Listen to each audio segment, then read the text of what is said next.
we go. And hello to everyone who is watching this back at a later date.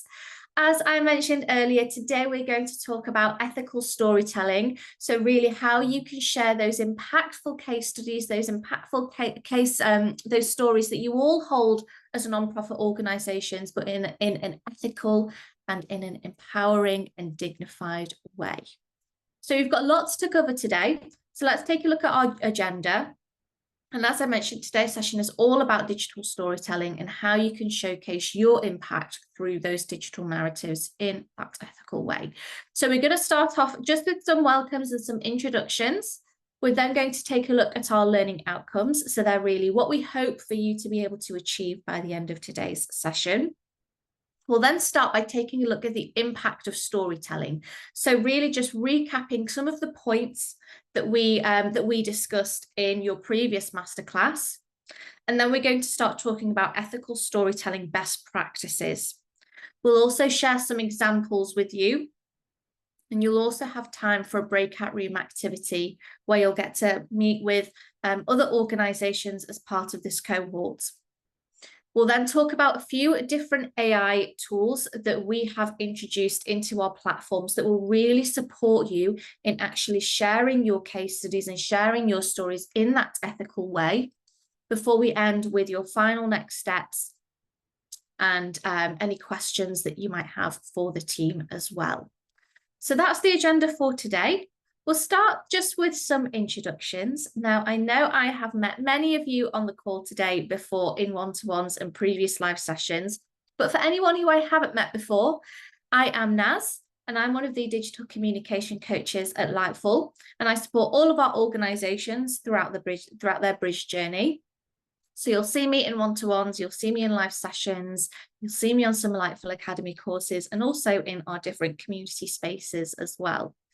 My background is in the nonprofit sector. So before I joined Lightful, I spent several years coordinating one of the UK's largest national campaigns, doing that both online and offline, using the stories that we collected as an organisation to help target new partners and new funders. So lots of what we talk about today have been frameworks and tools that I've previously used in the past as well. And alongside my role at Lightful, I'm also a content creator on social media, creating content around the cause area of human rights and working with lots of different organizations, lots of different celebrities to really encourage more and more people to get involved in human rights campaigning. I'm also joined by my lovely colleague, Svetlana. So I'll hand you over to Svetlana to introduce yourself and also to start us off for today's session. Thank you, Naz. And hi, everyone. My name is Svetlana. I'm one of the digital communication coaches on the Bridge program. And before joining Lightful, I have got some experience in the nonprofit sector as well. So I have worked in charities and funding organizations on building partnerships, communications, and also raising funds. And back then, I was also a part of the grant committee, working closely with local grassroots organizations in Ukraine. So I know that storytelling and ethical storytelling in particular are one of the common challenges nonprofits frequently face, especially working in humanitarian area. So I hope that after today's session, you will feel more confident in telling your organization's story in a way that preserves dignity of people involved in it. So let's move on to today's learning outcomes. So firstly, as a result of today's session, you will hopefully be able to understand the importance of being an ethical and responsible storyteller. You will also understand community-centered storytelling and will be able to identify a consent process for storytelling at your organization. We will also spend some time talking about informed consent, what that means for your organization, and also what that means for your supporters and constituents. And so those are individuals at the heart of your stories. And before we talk in more detail about that, we have a few questions for you, and a few poll questions are now on your screens, hopefully. So I will give you some time to respond to those questions. So the first one is asking whether you currently have a consent process for gathering information from your service users. And the second one is about your confidence in identifying whether your stories are ethical. So whether you know some key components of some principles of ethical storytelling. So how do you check whether your stories are ethical and preserve the dignity and whether they empower the communities whose stories you are telling? I will give you a couple more seconds to answer that poll.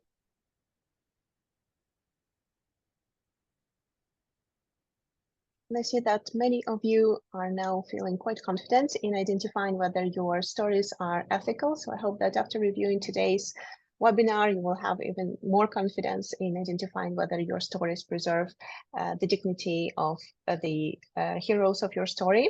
And for those of you who are not confident yet, I hope that also this session could be helpful in this way too. Thank you for answering further to this poll. Now let's move on and recall the impact of storytelling on your organization.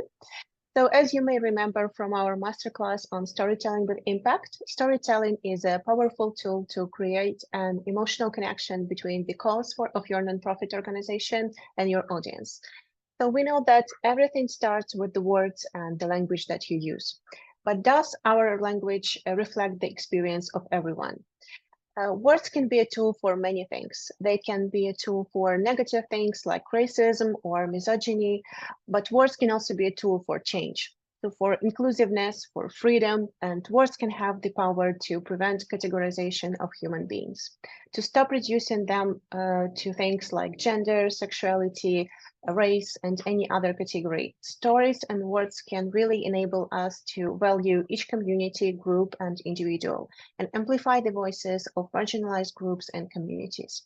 But in order to achieve that, we must use words and language consciously. And how the power of storytelling really comes into play. And there are different types of storytelling, ethical storytelling and extractive storytelling. So let's dive a bit deeper into that. So extractive storytelling is the more negative side of storytelling. Sadly, quite often brands and nonprofits fall into extractive storytelling without even realizing that. Stories are really powerful because they tap into our emotions and our shared values. And it's one thing to read about a social issue on paper, but it's another to hear a person experience of it and put a face and a name to that story. And it is really important to remember that with the power of storytelling comes a great responsibility. There is a fine line between telling a person's story and using their story, and between empowering someone's voice through storytelling and exploiting them. Increasingly, social impact professionals are paying attention to that fine line by exploring the concept of ethical storytelling.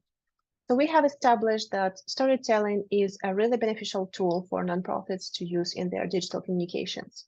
Does that mean that as nonprofits, it is okay for you to take anyone's story and use it for your own purposes? Of course not. And as nonprofits, we have a duty of care to tell our service users and constituent stories in an ethical way. So what is extractive storytelling? Extractive storytelling is an unethical storytelling practice when a storyteller uses dishonest or manipulative tactics to present a narrative that might be misleading, harmful, or potentially unfair to others. It can take many forms. It could be telling lies in your storytelling, sharing misinformation right through to selective reporting, framing, or missing out key information. Then that changes the narrative and changes the meaning of someone's story. When we separate the stories from the true narrators, when we claim them as our own, using them for our own purposes, that is extractive storytelling. A few examples of harmful and extractive storytelling can include intentionally distorting facts, omitting important information, using inflammatory language, manipulating images and videos, exploiting vulnerable individuals, and potentially promoting harmful stereotypes. It's these practices that can lead to negative consequences, such as inciting fear, spreading false information, causing harm to individuals, groups, or entire communities. It can also undermine public trust in storytelling. And as example of this, it is from the UK-based charity called Comic Relief, which was recently criticized for reinforcing white savior stereotypes. So in their video campaign, we see Ed Sheeran offering to pay for hotel costs for street children in Liberia. It was said by many that this verge on poverty tourism or poverty porn, as the video is focused on Ed Sheeran as the main character, and he's being portrayed as the only one coming up and being able to help. So in contrary, mutually beneficial storytelling really refers to a collaborative approach or process where two or more parties, groups, or individuals work together. This type of storytelling aims to create a positive outcome for the storyteller, so your organization, and the subject, the individuals you serve, and your audience, so your supporters. Your job is to tell a compelling story without trivializing people's lives, and to promote a more nuanced narrative about how to achieve lasting change. Mutually beneficial storytelling really involves crafting a narrative that meets the needs and interests of the storyteller, so your organization, and also the subject, the individuals and communities that you serve and that you are sharing the stories of. It also meets the needs of your audience, so your supporters, your donors, and your partners. Ethical storytelling, this mutually beneficial storytelling, is an approach to creating and sharing narratives that really prioritize honesty, respect, and responsibility towards all individuals and groups involved. It also involves ensuring that the stories being told are accurate, fair, and do not cause any harm to any of the people or communities portrayed. One way that I like to think of ethical, mutually beneficial storytelling is that it's communication without exploitation. So if you think of extractive storytelling as you're taking something away from someone, it's not mutually beneficial. Whereas with ethical storytelling, everyone involved is happy with the process and they also feel involved in the process as well. So as an organization, you benefit, but so does the individual whose story is being told. It is really important to make sure that the individual or communities whose stories are being told are aware of the whole process. They are also involved in the whole process, so they know how it's being communicated and feel very much involved in that content creation process. These are really important steps to follow, and Nat will cover them in a while. But let me just quickly walk you through some key tips on how to understand whether your organization uses storytelling in an ethical way. So there are a few questions, like I mentioned earlier, that you should always ask yourself when crafting stories and when collecting storytelling content. So firstly, always think about who is the primary character of the story. Is it your organization or is it an individual or a community? Who is the main character of your story? Secondly, ask yourself how true is the story? So does the story reflect the original intention of the individual or a community member? And does it have the same meaning? I'm sure that when you're collecting storytelling materials, maybe if you did an in-person interview with one of your service users or a Zoom interview, you then have lots of content that you need to package and market in a way that is appropriate to share on social media or an email. But even when you do that, you're making changes to the story every time you make an edit to a sentence, if you cut off some words, or if you maybe rearrange some sentences or just pull out a section without the wider context. So even really small editorial edits like this can have a huge impact on the narrative of the story and the meaning of it. So always make sure that when you're getting your storytelling content ready to share, make sure that any editors you make do not take away from the true meaning of the story. Make sure that it doesn't impact how an individual might be represented or how they might want to come across. Also, always ask yourself what the narrative does the story encourage. So does the narrative portray the subject in a respectful manner? You don't want to fall into the trap of creating us and them narrative or representing individuals or communities as disempowered. You want to make sure you are showing individuals and communities as empowered and really shine a light on their voices. Sadly, the nonprofit sector has a long history of exploiting the stories of the people they serve, particularly people of color, and telling stories through a Western savior narrative. That example I shared earlier of Ed Sheeran is in this practice. Reflect on the narrative of your story that you're telling and watch out for stereotypes and make sure you're not showing your organization as a savior. Until there is a radical shift in social, political, or economic power locally and globally, we must be cautious and tell stories that empower people and highlight the strengths, liberation, and self-determination of our communities. These are just a few things to ask yourself whenever you are thinking about storytelling on your many different digital channels. And now I'm going to hand over to Naz to walk us through some of the best practices of ethical storytelling. Thanks, Svetlana. Yeah, so let's take a look then at some ethical storytelling best practices. Now, ethical storytelling really does challenge us to think about really the inherent power dynamics that do exist between a nonprofit and the person whose story is being told. And in most cases, the stories that nonprofits look to share are from people or communities who have benefited directly from that nonprofit's work. So it's really, not a stretch to say that some might owe their life or their livelihood or their well-being to the nonprofit services or to the funding that they've received or to the support they've received. So when a nonprofit or a foundation provide that platform for someone to share their story and share their lived experience, it can be empowering, but it can also be quite difficult for someone to feel comfortable saying no, that they don't want their story being told. So what does this mean in terms of our ethics and our ethical practice?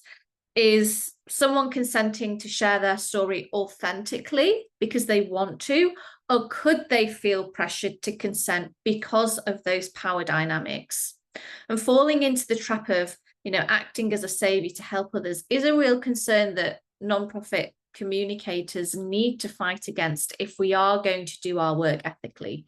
So let's take a look at some of these ethical story best practices and informed consent.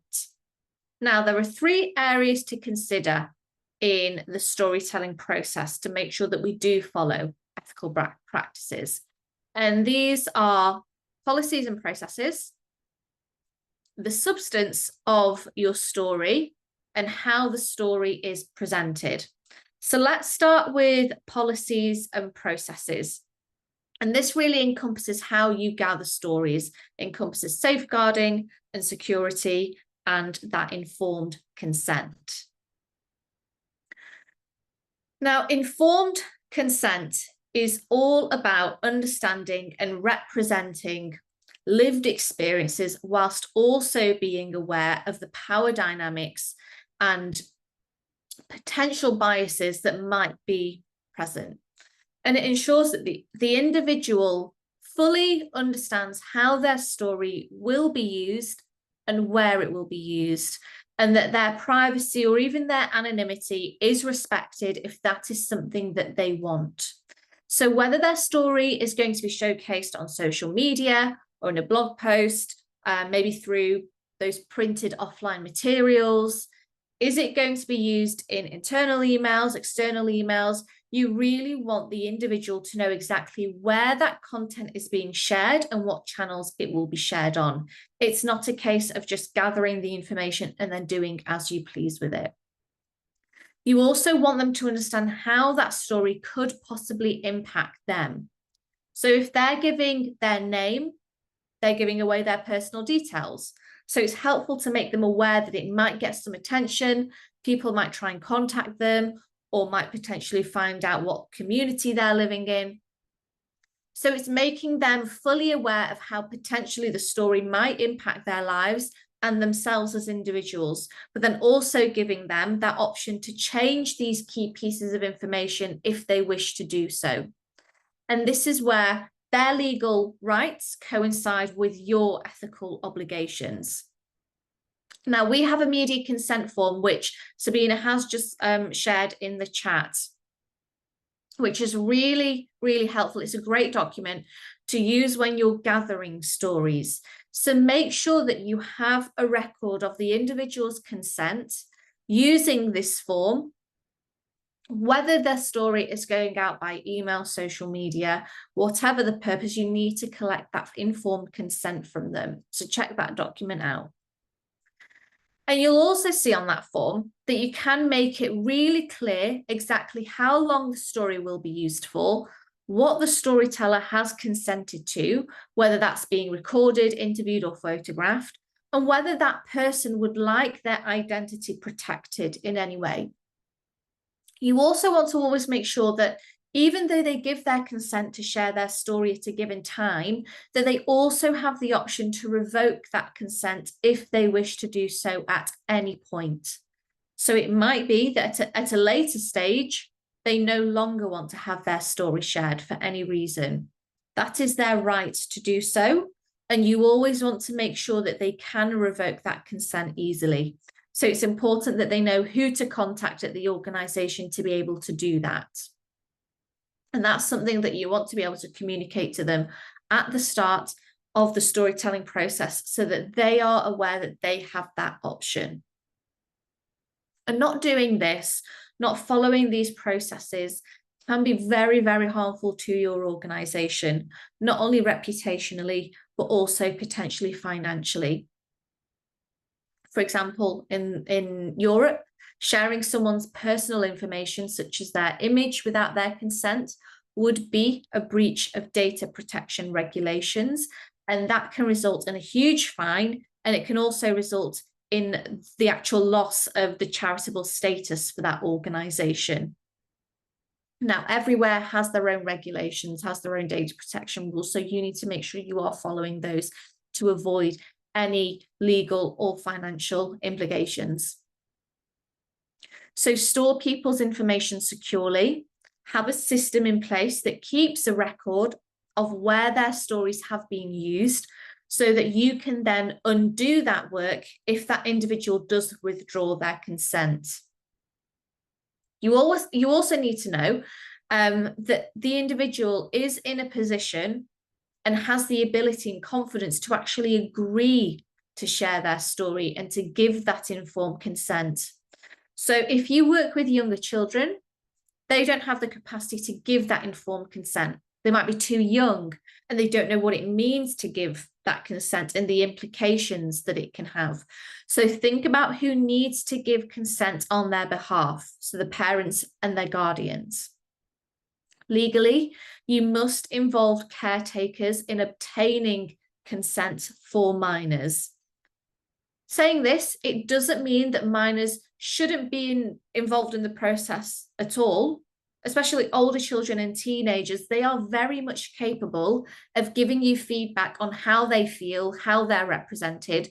So you should not discount their involvement in actually giving their consent as well.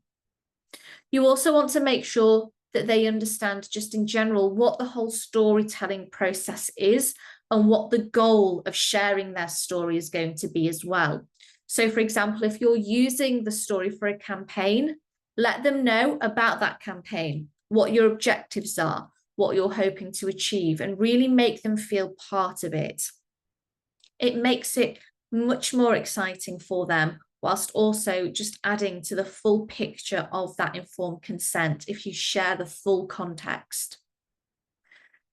So think of everything through that accessible, people-centered lens. Respect your storyteller's needs when you're gathering their stories as well as when you're sharing them. Now, when dealing with that emotionally heavy content, it's really important to let storytellers know in advance and also remind them in the moment that they do not have to share beyond what they're comfortable with and that they can take a break at any point. So giving enough time with breaks to rest, maybe providing snacks and food and checking on maybe specific accommodations beforehand are really critical to actually providing that safe and supportive space. And the more accessibility you build into the process, the better everyone's needs will be met. And also check in. This is really important. Your relationship with your storytellers does not end when your story is published. Make sure that you take the time to thank them for participating, for sharing their story, and ask them as well for any feedback about the process. So keep in contact, celebrate their accomplishments, and also offer as much support as possible when needed.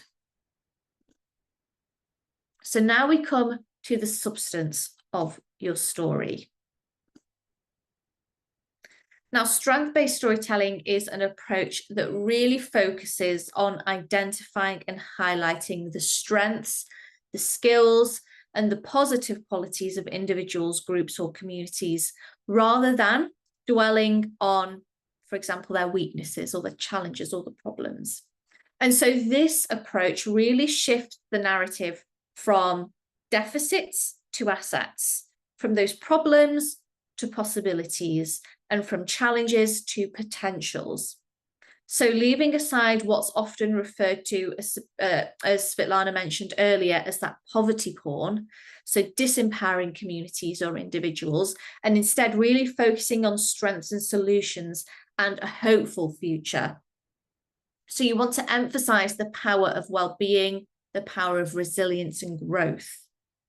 And strength-based storytelling really recognizes that every individual and every community has its strengths, its resources, and capacities that can be leveraged to really help achieve their goals and overcome the challenges that might be there.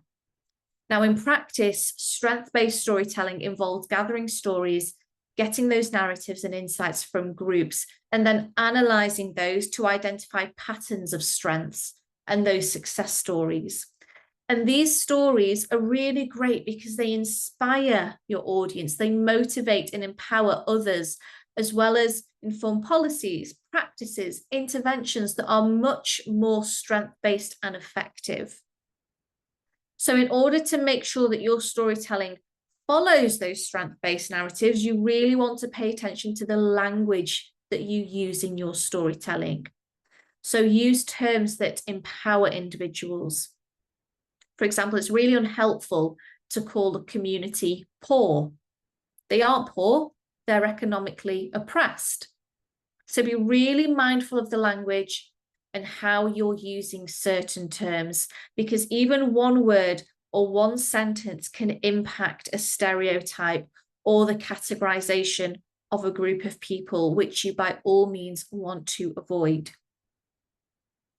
And when you're communicating a difficult story or a difficult topic, always still focus around hope and that idea of strength.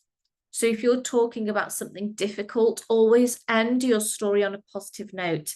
Think about what is the solution? How can we overcome this challenge? How can we look towards a better future? And your content should really frame the storyteller for the strength they bring to your programs and really highlight how your program's reach has extended by that storyteller's participation, rather than framing the storyteller as someone who came in with nothing, who was saved by your program, because that's the savior stereotype we want to be avoiding. You also want to always think about the individuals in these stories. Would they be happy with how they're being portrayed? And that's why it's so important to actually involve them in the process. So during the editing stage, send them drafts of the media so that they can approve before going public. And this really gives the opportunity to make sure that they are being edited and being portrayed how they are happy to be. They're being represented in a way that they feel comfortable. So remember that your internal team members are not the sole or the final decision makers. That is the storyteller. And then now we come on to how the story is presented. So having truth and authenticity as the central pillars for your storytelling is really key to maintaining ethical storytelling when presenting your stories through your different channels. So it's always important to make sure that your stories tell the truth. And this seems really simple. Of course you want to tell the truth, but so often elements of stories are changed in the whole storytelling process, and that can change how truthful the story comes across. Now, edits are essential so that you can actually package your stories up for the different channels so that they work on social media, so that they work in an email or a blog post. But whenever you do make those edits, make sure that you're not changing the narrative or straying from the truth. It's also really helpful to focus your stories on real individuals and situations. Now, we know that donors, supporters, partners, they're all much more likely to engage with real individuals. It helps them to connect with that story and connect with your organization. But that being said, if the person sharing their stories is at risk in any way from having that story go public, with their consent, you can share their narrative without using their name or any images or footage of them. But it helps to keep that authenticity if you're transparent about this with your audience. So if you do follow that process, let them know when a name has been changed or when you have withheld any information to protect someone's safety. That transparency is really key. And only share details that you do have consent for. So let's just say that you conduct an interview with a service user, you get lots of really great content, lots of information about them, but maybe they share extra information that's not necessarily relevant to the story. So maybe they share information about their age, how many children they have, or where they live. You only really need to share the details that are relevant to the story. You don't need to include all that information within the narrative of your story for it to be powerful and emotive. So really do check what details they want to give consent for. It might only be for certain aspects of their story or for certain details. And again, that transparency is crucial for ethical storytelling and really key for actually building trust with your online communities. So let's take a look at some examples of stories which may or may not be ethical. And that's where you're all going to come in, because we would like some audience participation here. So I'm going to show just a couple of examples of storytelling done in media that I want your thoughts on. So I'm going to show you two examples, and I want you to just take a look at these examples I'm going to show you and think, is this example an example of ethical storytelling or extractive storytelling? So remember, ethical storytelling is the positive side of storytelling, extractive is the negative. So I'll start with this first example from Band-Aid. Now, Band-Aid is an organization that would come together regularly to create music. It's about Christmas time to raise money for the charity. And this is one of the music videos that they created. So have a think. Is this ethical or extractive?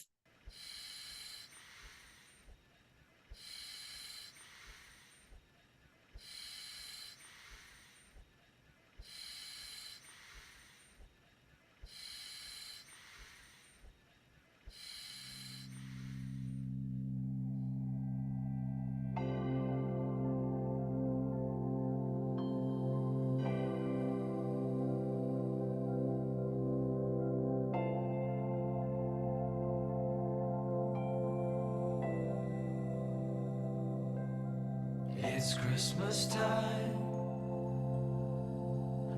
So I'll just stop it there. I think that was enough of the video to understand whether it's ethical or extractive. But I'd really like to hear from those of you online today. So whether you want to come off mute or whether you want to share in the chat, I'd really like to know what you think about this form of storytelling. I can see lots of comments coming in. Yeah, this is a really, really terrible example of storytelling. And in all honesty, how this was released, I really have no idea. It is, yes, exactly 100% extractive. There is no way that the individual at the start of that video was able to give consent. There's no way. So this is a type of storytelling that we want to avoid at all costs. I'm going to show you another example. And again, I want you to have a look at the video and share in the chat what you think. Is it ethical or extractive? Let's Here we go.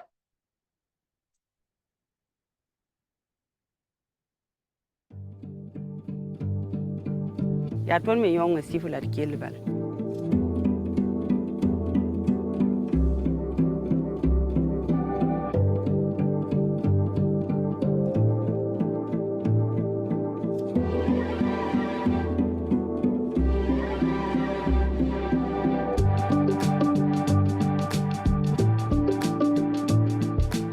Sanin dinda ton nan puza barka tara nyor wisko ton pagaba na taban nan tuma. Ya bum tar nyor ne ton wisko.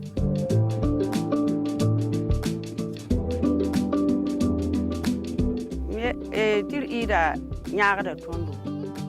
Mi ma mi tir ida. Bala bam nyaaga tondo.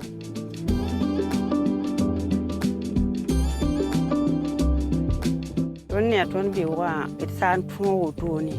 Biwa na yineri. Bala ton wawa. Ton payane tamanu to. Ya ton singi ton tagadam ti ton bipa. Again, I'll just stop that there. I'd really like to know what you think about this form of storytelling. Is it ethical or extractive? And also, if anyone would like to expand on why they think it's ethical or extractive, I'd really be interested to hear. Maria, you said wonderful, ethical. Yes, exactly. So this is a really great example of ethical storytelling. Very ethical and powerful to hear it directly from the service users. Exactly. So we are hearing this story directly from the service user. So the words have not been changed. It's directly from the individual. Lovely. I can see lots of comments coming in. It's really great to see that you've all identified that this is ethical because, and I can see Paul, you shared, because they are clearly able to tell their stories and their successes and what it means for their communities. Exactly. And you can see the type of language they use throughout this video is very positive. We had words like success. What were some of the other ones? It's really good. I'll share the link to this video in the chat so that you can go and take a look afterwards and watch the whole thing, because I think the way they use language in this video is really, really great, really clever, and it really feeds into that whole idea of ethical storytelling. So thank you for sharing your thoughts. I'm going to, okay, so we'll move on. And here is another example. So we're moving away from the video format and we're taking a look at this Instagram post from World Food Programme. So I'll just give you all a second to read the caption. And I want you to tell me what you think about this type of storytelling. And in fact, for anyone who might not be able to read the caption, I'm just going to pop the text in the chat just so that you can access that content. I know if you're reading this from a small device, it might be difficult to read that.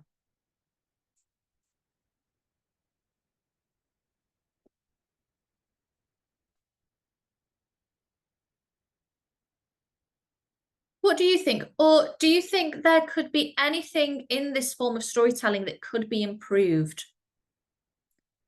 If this was you, what would you add to this story to make sure it's as ethical as it can be? So think about some of the points that we mentioned previously. Think about that transparency. Think about the language. What could we do to the story to improve it? Let me know, share your thoughts in the chat, or you can come off mute.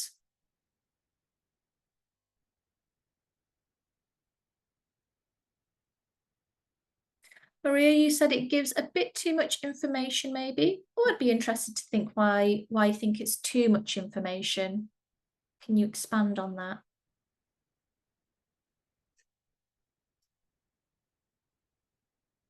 Is there anything about the information that you think could be changed? And Tony said, here it's not empowering. It's a really sad story, really sad representation.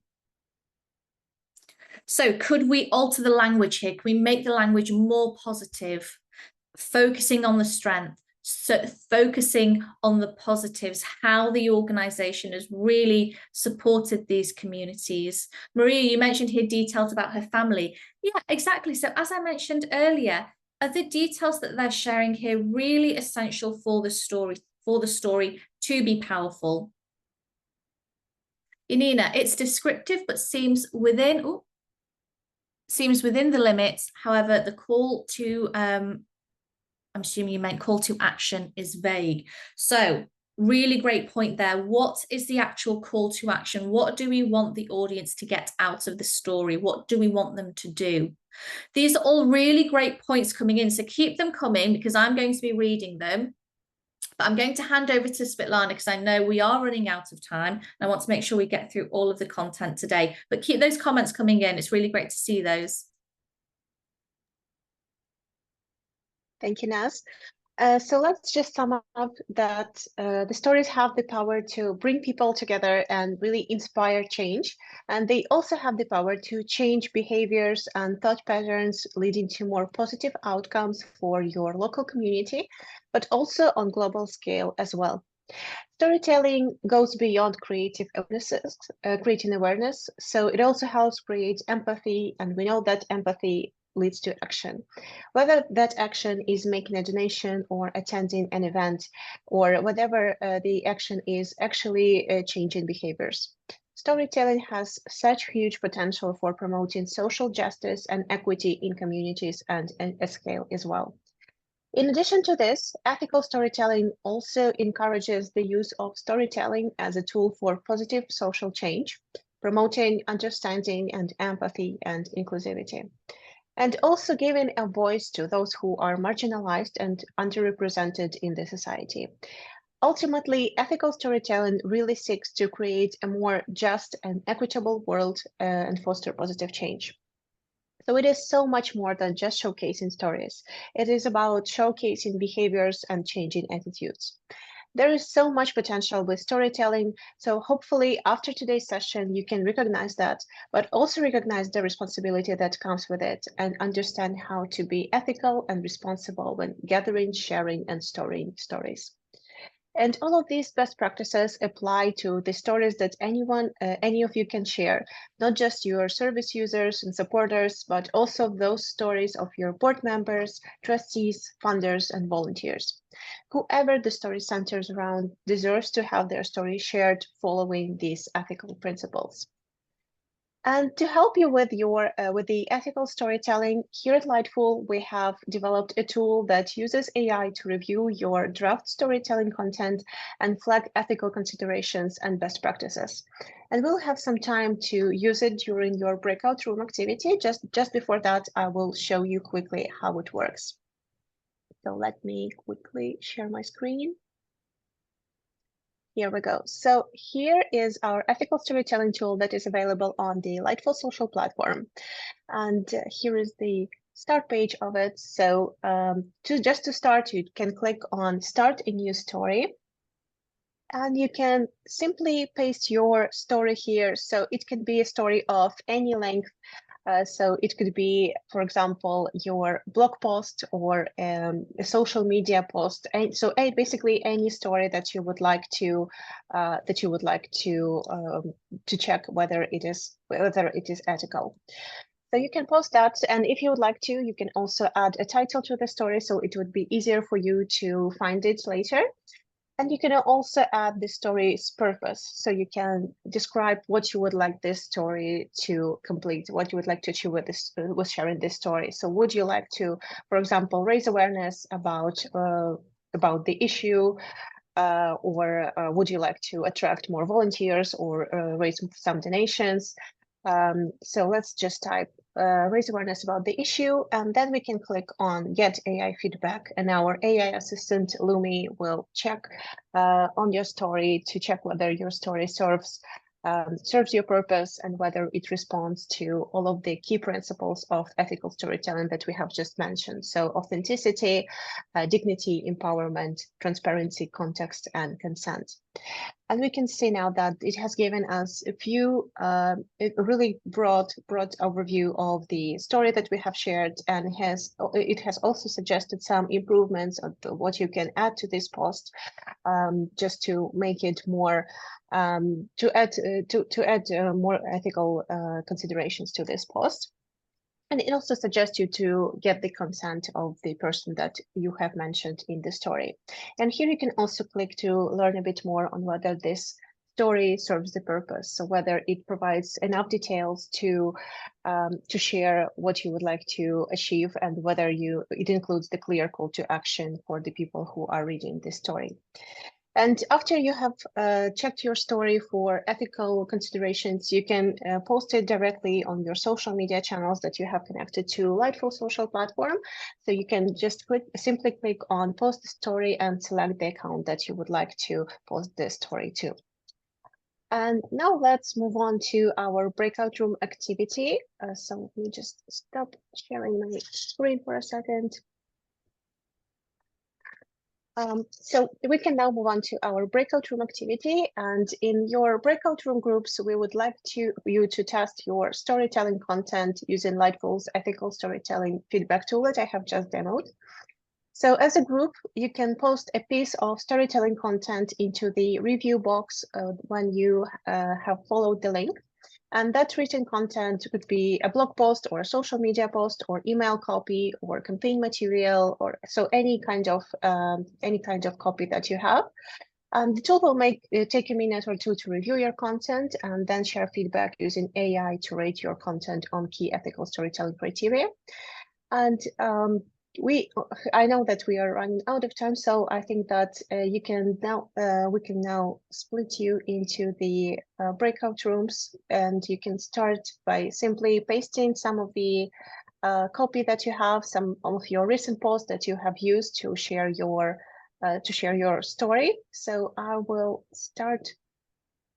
create a couple of breakout rooms now. And it's worth saying that this, we will have around 5 minutes for this, so not too long. So do open up that ethical storytelling tool and get those stories ready. So the rooms have now been created, so please feel free to open the ethical storytelling tool that Sabina has just shared in the chat. And please let us know what you think about this tool when you come back. Also, please let us know if you have trouble joining your breakout rooms.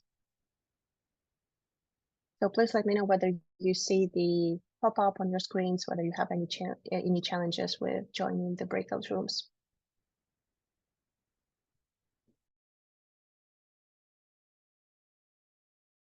To implement a consent process after this session. So if you have not had a consent process before, how likely you are to implement it now? And while you're responding, let's move on to some of the next steps that you can take after today's session. So I will hand over to Naz.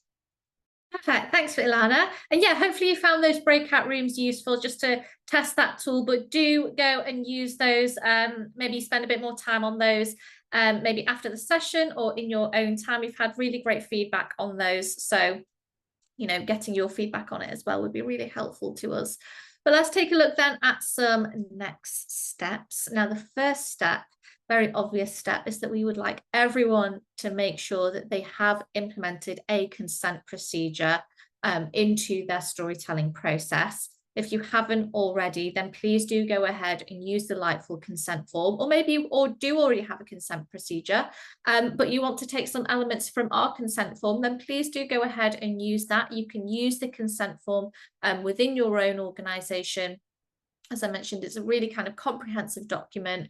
Make sure that you're storing it somewhere that you have access to, that you can always refer back to when needed. We'd also really like everyone to identify storytelling opportunities for your organisation and use the storytelling checklist that we have for you to make sure that you have incorporated all of the elements of an impactful and ethical story. So use that storytelling checklist that we've shared in the chat with you. Begin using that consent form that we've just spoken about.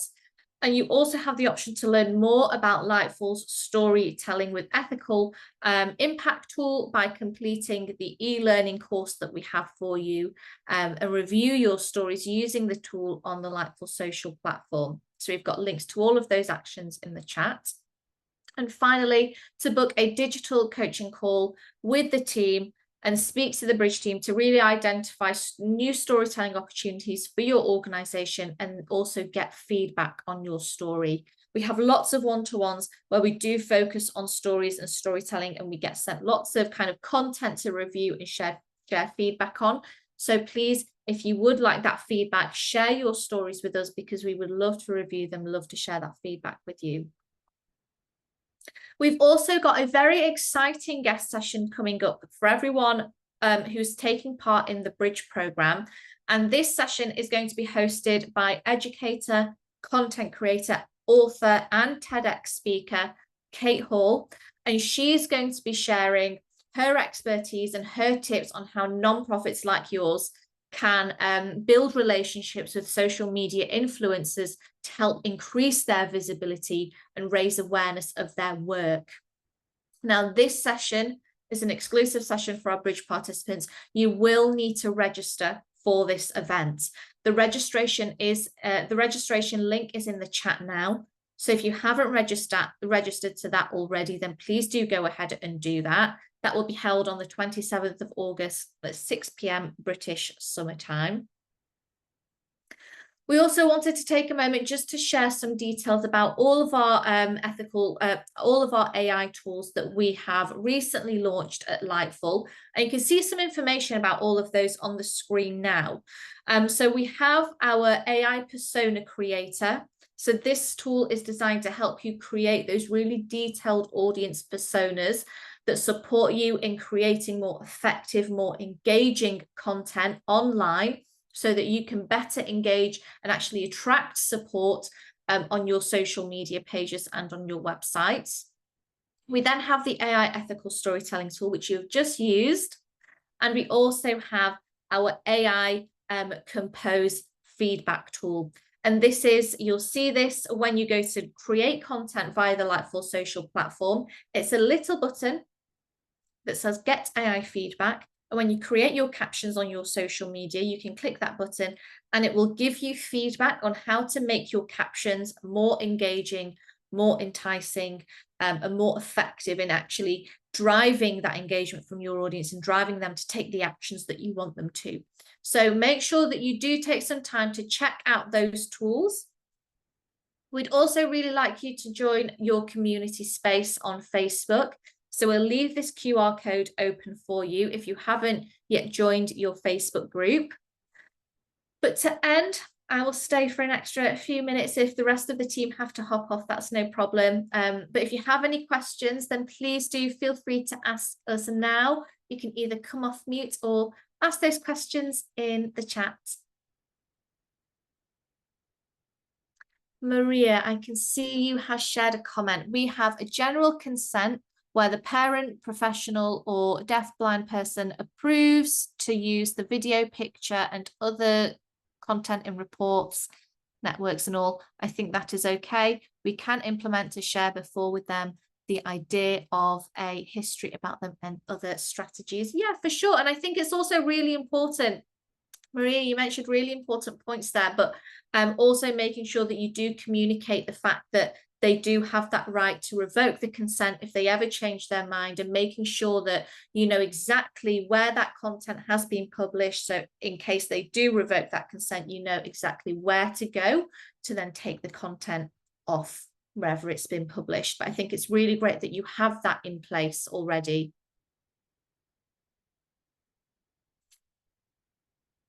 I can see we have a comment saying, please share with us an example of a powerful story which can be viewed as a model.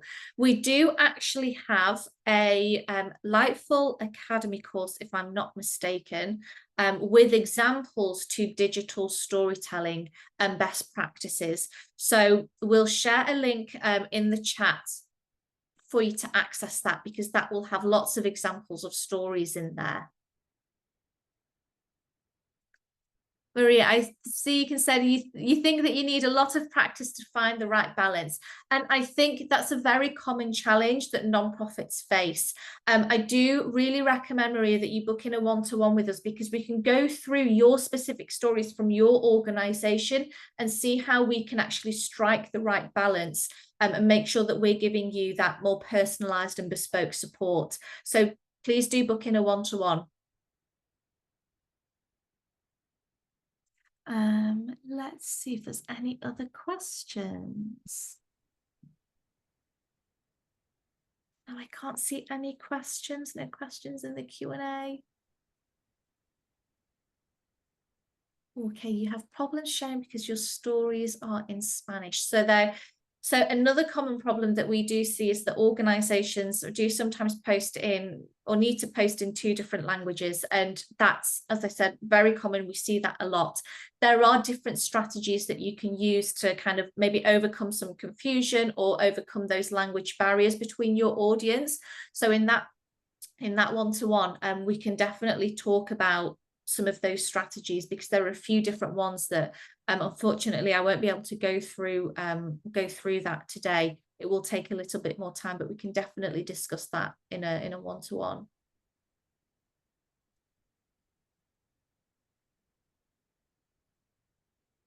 Maria, do you mean the AI tool? If you're talking about the AI tool and not the content on your social media, then that is a different issue. So I will actually chase this up with our developers, because from what I know, it should. No, I will avoid saying anything in case I'm wrong. I'm going to chase this with our developers, and Maria, I will email you after today's session with the response that I get from them. I'm sorry I can't answer that question right now, but I want to make sure I'm giving you the correct answer here.